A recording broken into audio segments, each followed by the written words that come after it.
What happens to you when life's GPS suddenly reroutes you to a place that you hadn't planned, didn't even ask your permission?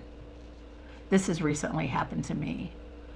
And today I want to tell my story, and I want to share 3 vital lessons that I have learned as I have just been through this recent trauma.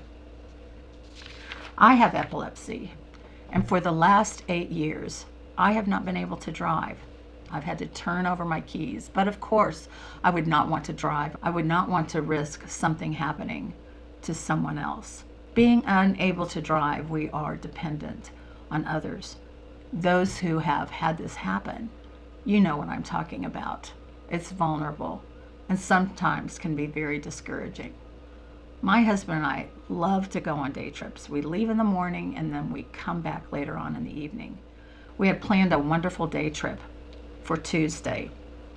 It was Monday, and our plans got rerouted, yes, by life's GPS. We live in a town, a village really, of less than 600 people. So the options of shopping are very limited. I always anticipate our road trips because we get to stop in a larger city, and I get to shop at my favorite stores and get some of my favorite things. And then my husband and I will go out to dinner at one of our favorite restaurants. It was Monday afternoon, and our plans were about to change. While at home with my husband, I had a major seizure. It was a serious one that caused me to have to go to the emergency room. I was admitted to the critical care unit. I didn't know where I was or why I was there. After some treatments, I began to come back to reality. I looked around. There was my husband. A nurse came in.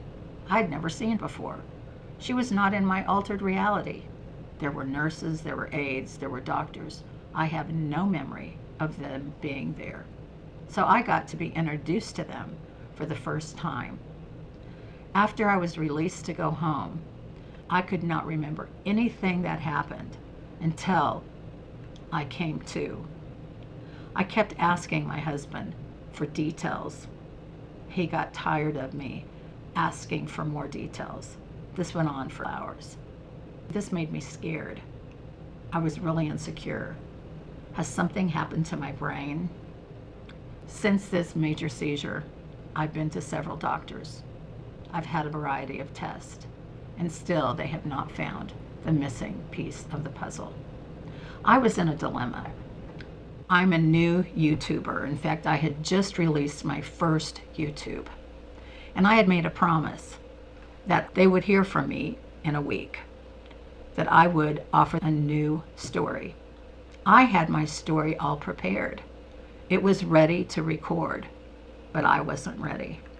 People who had recommended how to do YouTubes stress the importance of consistency. I tend to be a perfectionist, and I thought I blew my opportunity. I'm just going to give up. I don't have the ability to have a YouTube channel. I'm not going to try anymore. I talked to my dear friend, who's also a life coach, and I told her my dilemma. And she said, "Precious, have you ever thought about doing a YouTube about what just happened to you?" That was not even an option in my mind.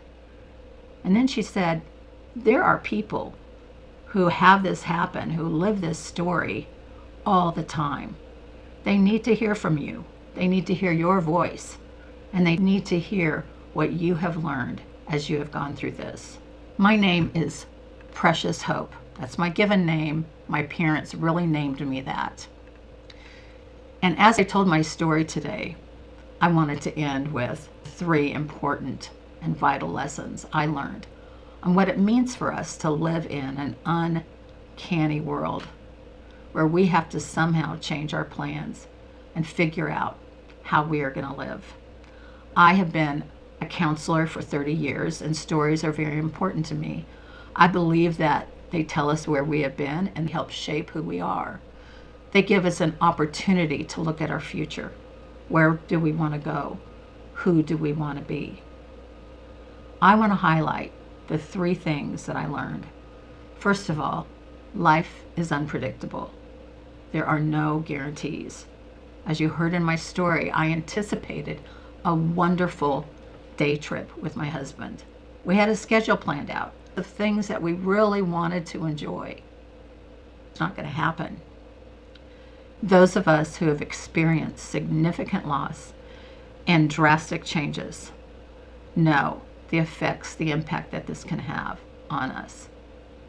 As a woman of faith, I believe in God. I believe that the only thing that is guaranteed is God has said He is with us. He will not leave us.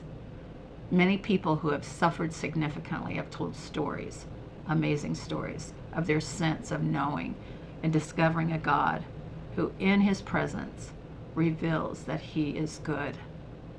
The second thing that I want to share with you is the importance of feeling the emotions. It's really easy to minimize what's happened. I can look back on what happened to me and say, oh, it was just a seizure. I will recover and all will be well. The fact is, I'm scared. There's a vulnerability I have. I don't really know the full impact of what I have been through. It's important that I name and I feel the fact that I have epilepsy. Whether we need to talk with a good friend, a pastor, a counselor, or we need to journal, it is very important to talk about, to name what we feel. These can be very messy emotions, but they help shape our story and who we are today. The third vital principle that I believe is important is we need to know our mission in life. We need to have some clarity on our mission that we can turn back to, that we can understand, that we can remember when life throws us a curveball. And I think this mission needs to be unconditional. Yes, it may need to be tweaked and shifted. Our mission reveals something about who we are, something we were created to be, something to contribute to who needs to hear our story, who needs to hear our voice, who needs to hear who we have become as we have journeyed through an uncanny world. From our mission, we have goals. Goals break down to simple things. They are measurable. When goals seem overwhelming, reduce them to the ridiculous. Break them down into doable steps that you can take with the energy and situation that you have. Sometimes it's necessary to rest and have times of recovery, but it's always important that we return to our mission and make the steps that we are able to take. I am still in a recovery period. There is a quote that really communicates and encourages me to make the next step. Written by Rachel Riemann. She wrote the book Grandfather's Blessings. Many simple, ordinary things that we do can affect those around us in profound ways.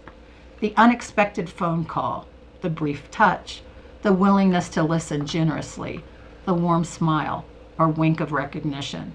We can even bless total strangers and be blessed by them. Big messages come in small packages. All it may take to restore someone's trust in life may be returning a lost earring or a dropped glove. So very specific.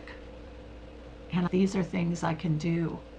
I can text, I can call, I can make simple steps of encouragement.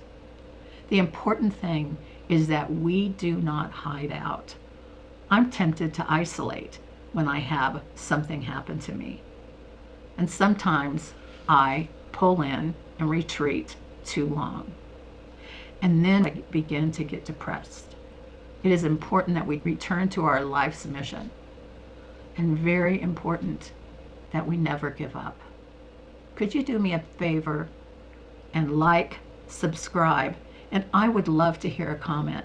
What have you been through? What have the lessons been? Thank you.